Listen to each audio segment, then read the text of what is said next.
Halo semuanya, selamat datang di video review Auto Rider. Kali ini kami sedang bersama sebuah motor yang cukup unik dan cukup langka di Indonesia, yaitu Yamaha Cubic 125. Motor ini kenapa bisa dibilang unik? Karena punya tampilan yang cukup berbeda dari skutik pada umumnya. Dan kenapa langka? Karena dia cuma ada 25 unit di Indonesia.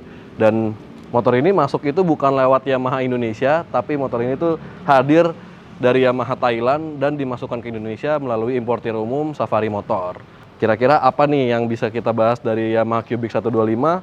Jangan kemana-mana, bersama saya Brian, selamat menonton.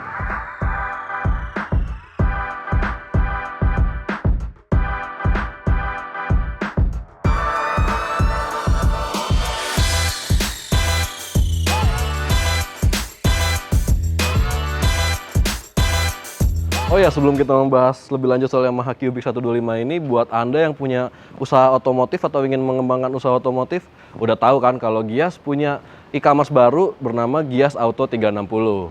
Lewat Gias Auto 360, Anda bisa berdagang otomotif, baik itu perangkat pendukungnya maupun produk otomotif secara mudah, aman, dan nyaman pastinya. Makanya buruan deh daftar, gratis dan downloadnya mudah, tinggal klik link deskripsi di bawah ini. Selanjutnya, kita bahas nih dari Yamaha Cubic 125, dia masuk ke Indonesia itu emang lewat importir umum Safari Motor. Oleh karenanya dia hadir cukup terbatas, dan yang membuat motor ini masuk ke Indonesia ini karena tampilannya unik banget. Bisa dilihat dia desainnya serba mengotak ya, dari depan, tengah, sampai ke belakang itu mengotak semua. Bisa dilihat depannya ini bodinya kotak-kotak, dan kalau kita lihat sekilas memang cukup mirip seperti skuter-skuter listrik yang pernah Auto Rider bahas juga ya. Ada New NGT, ada New Gova seperti itu, dan tampilannya memang cukup mirip. Meskipun demikian, dia masih mengusung mesin bensin 125 cc. Nah, desain depannya ini dia udah mengotak. Di sini dia ada seperti kisi-kisi bolong gitu ya ke belakang, dan dia sudah menggunakan lampu LED, baik dari daytime running light-nya dia sudah LED, dan dia lampu utama dan lampu jauhnya juga sudah LED. Meskipun di lampu sen dia masih menggunakan bohlam. Sedikit mundur ke belakang, Yamaha Cubic 125 ini punya setang yang modelnya telanjang ya. Jadi dia nggak ada cover setangnya, nggak ada bodinya, cuma dilapisin sama bodi kecil di depan ini. Dan dia udah tampil dengan speedometer digital. Lalu di bawahnya dia punya deck yang sebenarnya cukup unik karena nggak menyambung ya dengan bodi depannya ini, bodi decknya ini, dan dia tidak rata. Jadi di tengah-tengahnya itu ada sebuah tempat untuk tangki bensin. Jadi dia seperti ada gundukan kecil seperti itu. Dan uniknya di sebelah samping ini bisa dilihat dia punya tulisan Cubic yang gede, dan ada buletan di bawahnya seperti kayak engsel gitu, seolah-olah motor ini bisa dilipat atau berubah bentuk gitu. Padahal enggak gitu, emang cuma begini. Jadi emang dibikin tampilannya unik banget. Nah, lanjut ke bagian tengahnya ini, dia masih punya desain yang serba mengotak, dan bagian jok dia cukup lebar ya untuk sebuah skutik 125, dan dia tampil dual tone dan selaras dengan motornya.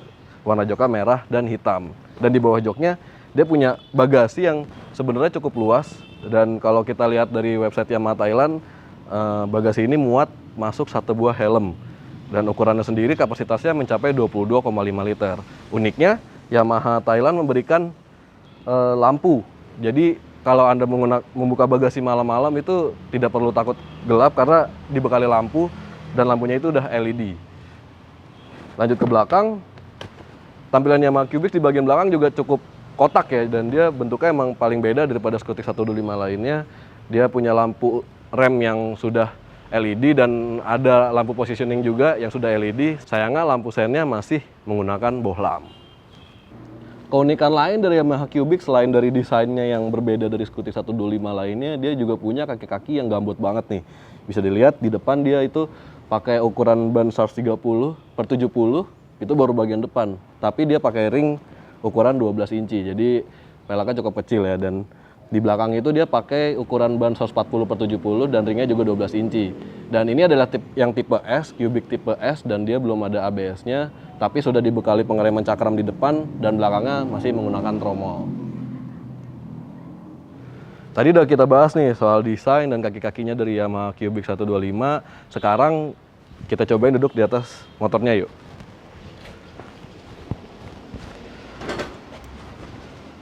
Nah, ini adalah posisi duduk saya di atas Yamaha Cubic 125 ini, dan tinggi saya kurang lebih 170 cm dan bisa dilihat kakinya nggak bisa napak sempurna ya, sedikit menjinjit, dan ini dikarenakan posisi joknya yang cukup lebar, jadi kakinya sedikit sulit untuk turun ke bawah. Dan Yamaha Thailand memberikan banyak banget nih fitur-fitur menarik yang seperti sudah saya bilang tadi, di depan dia sudah lampu LED, di belakang juga lampu rem udah LED, dan di bagian setang ini juga udah ada speedometer digital. Nah, speedometer digitalnya ini ada banyak banget informasi dari mulai speedometer, lalu ada fuel meter, ada jam juga, dan ada MID-nya nih dari mulai voltase aki, lalu ada odometer, ada trip, dan rata-rata konsumsi bahan bakar. Nah, kalau di bagian setangnya dia masih seperti skutik pada umumnya ya, cuma dia sebelah kanan ini ada start stop system. Jadi udah lumayan canggih buat skutik 125 cc ya. Dan di bawah setang ini ada kompartemen kecil muat untuk HP ukuran 6 inci ya, dan dia sudah ada power outlet 12 volt. Nah, yang uniknya Yamaha Cubic ini dibekali oleh kunci. Dia kuncinya belum keyless tapi masih ada bentuk fisiknya. Cuma kunci ini ada tombolnya untuk answer back, dan dia bisa membuka ignition lock-nya dengan otomatis. Jadi cukup pencet tombol ini. Nah, kalau motor sudah bunyi berarti lubang kuncinya udah terbuka sendirinya. Dan di lubang kuncinya itu juga ada lampunya. Jadi kalau malam-malam nggak usah ribet-ribet ya, mana nih lubang kuncinya. Udah ada lampunya langsung. Nah, terakhir soal mesinnya, Yamaha Cubic 125 ini mengusung mesin 125 cc, 1 silinder, SOHC, berpendingin udara. Kalau dilihat secara profil diameter kali langkahnya itu, dia mirip-mirip seperti motor Yamaha Indonesia, skutik-skutik 125 cc ya. Tapi sayangnya kalau dilihat di website Yamaha Thailand itu tidak ada penjelasan lebih lengkap soal tenaga yang dihasilkan. Tapi kalau kita mengikuti skutik 125 cc Yamaha yang ada sekarang, kemungkinan tenaganya sekitar 9,5 daya kuda di 8.000 rpm dan torsinya itu 9,5 Nm di 5.500 rpm. Nah, udah tahu kan spesifikasi mesinnya dan segala hal yang ada di Yamaha Cubic ini. Sekarang pasti penasaran gimana rasanya kalau dipakai berjalan. Kita coba tes jalan aja yuk. Terima kasih kepada Safari Motor selaku pemilik Yamaha Cubic 125 ini yang telah mengizinkan Autorider untuk mencicipi sejenak rasanya mengendarai skutik langka mereka. Impresi pertamanya adalah Yamaha Cubic 125 ini memiliki rasa berkendara yang cukup nyaman untuk sebuah skutik di kelasnya. Berbekal suspensi teleskopik di depan dan suspensi tunggal di belakang, membuat skutik ini terasa cukup empuk meredam beragam kontur jalanan. Ditambah penggunaan profil ban berukuran besar juga mempermudah saat melintasi jalanan yang tidak rata. Posisi riding dari Yamaha Cubic 125 ini memang cukup tegak yang membuat pengendara sedikit lebih santai. Dek yang cukup luas membuat kaki menjadi lebih leluasa, sementara jok yang lebar juga menambah kenyamanan berkendara skutik langka ini. Sisanya setang lebar dan dekat dengan pengendara membuat pengendaliannya juga semakin mudah. Sementara untuk urusan performa, Cubic 125 memiliki rasa yang tidak jauh berbeda dari skutik 125 cc Yamaha lainnya. Tenaga terasa cukup besar di putaran bawah yang membuatnya nyaman untuk stop and go di dalam kota. Tenaga ini masih cukup terasa di putaran menengah, sementara di putaran atasnya tenaga tidak terlalu besar namun masih dapat menyalip skutik 110 cc dengan mudah. Kami pun sempat mencicipi Yamaha Cubic 125 dalam kondisi jalanan yang menanjak selama pengetesan melewati kawasan Green Lake City. Hasilnya skutik 125 cc ini terasa cukup mudah melewati tanjakan, tenaga juga tetap terisi sesuai keinginan pengendara. Selanjutnya, perihal pengereman dirasa cukup responsif untuk menghentikan laju kecepatan dari Yamaha Cubic 125 ini. Layaknya pengereman motor dari Yamaha, tekanan terasa cukup halus dan memberikan cengkraman yang diharapkan oleh pengendara. Meski dari segi performa Yamaha Cubic 125 cukup mirip dengan skutik lainnya, namun secara tampilan bisa dibilang menjadi pembeda tersendiri. Skutik ini terasa seperti memancing pengendara lain untuk turut memperhatikannya, sehingga tidak heran jika banyak yang melihat ketika menggunakan motor unik ini di jalan raya.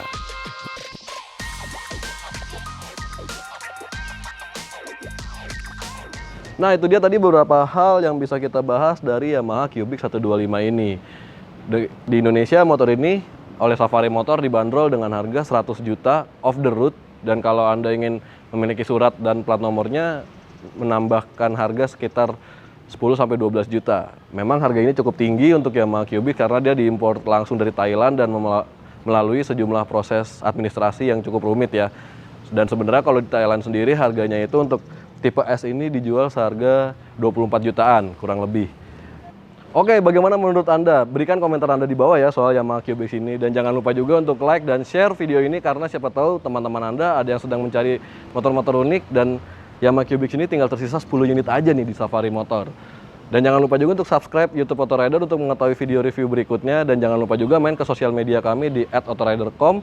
Dan jangan lupa juga main ke Facebook fanspage kami di autorider.com dan main juga ke website kami di www.autorider.com. Sampai jumpa di video review berikutnya. Dah.